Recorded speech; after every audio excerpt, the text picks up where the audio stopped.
मृत्यु घटी भिसुट छात्र अंजन दासकर। तेबे प्रश्न होउची काहेकि एवं केउ परिस्थिति तांकर मृत्यु घटिला। प्रकृत में हत्या करा जायछि ना से पड़ी जाइछन्ति ना कौन घटी एने कि पुलिस तदंत आरंभ करछि किंतु परिवार लोके हत्या अभियोग आनिछन्ति। घटनास्थल रे मु अछि। ये होउची घटनास्थल दृश्य। ये होउची बुल्लार PC bridge PC power channel bridge एवं दुईटी पाखर लगी 53 नंबर जातीय राजपथ। ये जो आप देखुंट लुहार स्लाब पड़ी एठारे ही मृतदेह को पुलिस ठाब करथिला। हॉस्पिटल को नेला परे डाक्तर भिमसारे आनुष्ठानिक भाव मृत घोषणा करथिले। तेबे एठाकू अंजन्य आसिले किपरि एवं तांको सहित किए थिला से एकुटिया थिले ना तांको सहित आउ किए थिला केउ परिस्थिति रे से एठारे पड़िले से पड़गले ना तांको पेली दिगला। एठाकार पारिपार्श्विक अवस्था को जब आम देखा जो जगह रे आप देखुंट दुईटी पाइप सदृश देखुंट दुईटी पाइप से पाखरे मृतदेह पड़ता से जगह पूरा रक्त रंजित होती पूरा रक्त भिजी जाइए। आउ टिके अनति दूर अच्छी अल्प दूर अच्छी गोटे चप्पल दुईटी चप्पल गोटे चप्पल बाम पटर चप्पल पड़ी से कर्णर से कणरे आप देखुंट आउ गोटे चप्पल अच्छी एपटे अच्छी जहाँ बर्तमान दिशुना एवं ऊपर हाइट आप देखु ऊपर जो रेलवे ब्रिज साइड रे जो फुटपाथ अच्छी जदिओ यह एक प्रोहिबिटेड एरिया निषेधांचल एठारे साधारण लोक मानकर गतागत उपरे कटकणा रही एक नोटिस बोर्ड पाखर देखुंत ये नोटिस बोर्ड लिखा जाइए जे एठाकू साधारण लोक मैंने न आसतु।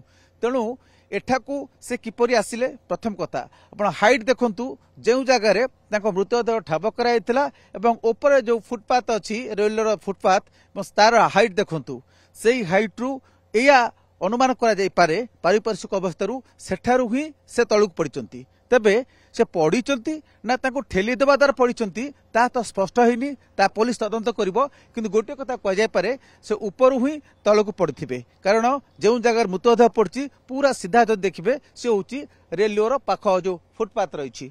तेबे पड़ी जिबार आशंका कम एथिपाई निजे पड़िबार बा असावधानता बा अन्यमनस्कतार पड़िबार संभावना कम एथिपाई जेतिकी हाइट रे अच्छी साइड जो रही वाल अच्छी सेठू असावधानतार सहित तले पड़िबार आशंका बा संभावना यथेष्ट कम।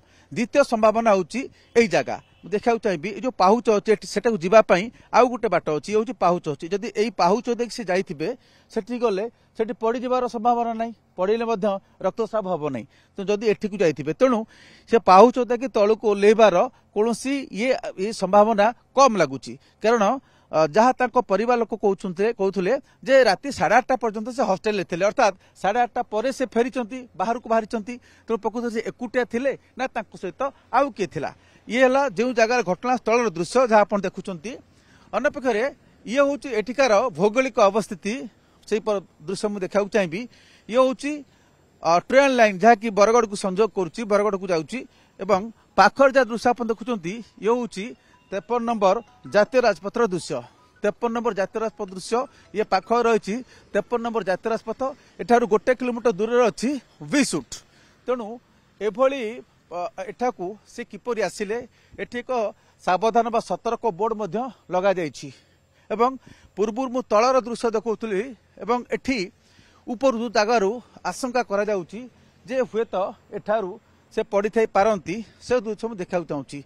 एठी जेति हाइट अच्छी मुझे कहूँ चाहूली जड़े अन्यमनस्क भाव एठारू केबे स्वाभाविक भाव पड़ी पारिबो नाही एतिक हाइट रु जड़े केबे अन्यमनस्कतार सहित बा कौनसी जदि से कौनसी असावधानता वशत जड़े अंतत पक्षे तलू पड़जनी।